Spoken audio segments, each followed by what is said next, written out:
नमस्कार, मैं हूं राज पाठक और आप देख रहे हैं बुलेट न्यूज टीवी। लोकसभा चुनाव का बिगुल बज गया है। चुनाव आयोग ने तारीखों की घोषणा कर दी है। वो इंतजार जो है वो एनडीए के तमाम दलों को है, एनडीए के तमाम कार्यकर्ताओं को है, इंडिया गठबंधन के तमाम दलों और कार्यकर्ताओं को है कि उनका उम्मीदवार कौन होने वाला है। लेकिन इस बीच हम बात करने वाले हैं जहानाबाद लोकसभा सीट की। जहानाबाद लोकसभा सीट पर जदयू का कब्जा है और इसे लेकर के अब जो है घमासान छिड़ गया है।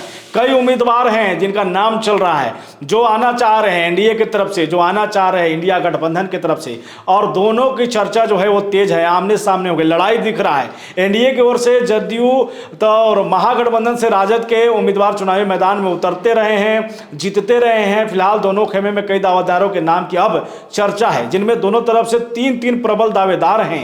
एनडीए की बात करें तो वर्तमान में यह सीट जदयू के पास है, जैसा कि मैंने आपको बता दिया। वहां के सांसद हैं चंदेश्वर प्रसाद चंद्रवंशी। पार्टी पर फिर से भरोसा जताते हुए उन्हें अपना उम्मीदवार बना सकती है। नीतीश कुमार चाहेंगे तो जहानाबाद से फिर से जदयू के खाते में इस सीट को रख करके फिर से उन्हें एक बार मौका देंगे। अगर इस दल में अगर जो है नीतीश कुमार की पार्टी से यानी जदयू से ये निकल जाता है, एनडीए के तमाम कुछ और दलों में जाता है, तो फिर 2009 से जहानाबाद से सांसद रहे डॉक्टर जगदीश शर्मा के पुत्र राहुल कुमार का नाम भी जो है वो सामने आ रहा है। उन्हें भी टिकट मिलने की बात करी जा रही है। वो पहले से घोसी के विधायक रह चुके हैं। जहानाबाद लोकसभा सीट पर जातीय समीकरण के हिसाब से भूमिहार और यादवों के बीच जो है वो मुकाबला होता रहा है। 2019 में लोकसभा चुनाव में नीतीश कुमार ने पहली बार अति पिछड़ा समाज के चंद्रेश्वर प्रसाद चंद्रवंशी को चुनाव मैदान में उतारा था और उनका यह दाव भी सफल रहा था। यानी भूमिहार और यादव के गढ़ में जो है वो एक अति पिछड़ा व्यक्ति को नीतीश कुमार उम्मीदवार बनाते हैं और वो जीत भी जाते हैं। अब जीत हार का जो अंतर होता है वो कम होता है, लेकिन अब इस परंपरागत सीट से जो है वंचित कोई नहीं है। भूमिहार के कई दावेदार जो है वो सामने आ गए हैं। कई राजनीतिक पंडितों भी कयास लगा रहे हैं कि इस बार जो जहानाबाद सीट है ये अगर एनडीए के दूसरे घटक में जाएगा तो हो सकता है कि यहाँ से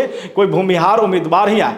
दूसरे घटक की अगर बात हम करें तो यहाँ से 2 बार से सांसद रहे लोजपा रामविलास के जो है वो संसदीय बोर्ड के अध्यक्ष डॉक्टर अरुण कुमार, वहां से प्रबल दावेदार जो है वो माने जा रहे हैं। वर्तमान समय में डॉक्टर अरुण कुमार लोजपा रामविलास में शामिल हैं। जब तक एनडीए के द्वारा उम्मीदवारों को लेकर आधिकारिक घोषणा नहीं हो जाती है तब तक कयासों का खेल जो है वो चलता रहेगा। महागठबंधन की अगर बात करें तो इस खेमे में एक बात तो स्पष्ट है कि राष्ट्रीय जनता दल जो कि हमेशा से चुनावी मैदान में यहाँ से उतरती रही है, इस बार भी वो तैयारी में है। इस दल में भी कई ऐसे नाम हैं जो सामने हैं और दावेदारी कर रहे हैं। वहीं बात करें तो पूर्व सांसद डॉक्टर सुरेंद्र प्रसाद यादव भी प्रबल दावेदार जहानाबाद लोकसभा सीट के लिए माने जा रहे हैं। अगर आरजेडी भरोसा जताती है तो वो यहां से उम्मीदवार हो सकते हैं। वहीं जो है इस बार राष्ट्रीय जनता दल अपना उम्मीदवार बदल भी सकती है, क्योंकि पिछले बार जदयू के कैंडिडेट से अगर जो हारे थे तो हो सकता है कि इस बार जो है राजद कांग्रेस को दे दे या अपने गठबंधन को दे दे। कई चीज़ें आ सकती है या फिर नए चेहरों को ला सकती है। वहीं नए चेहरे में राजद के पास एमएलसी रिंकू यादव की चर्चा चल रही है।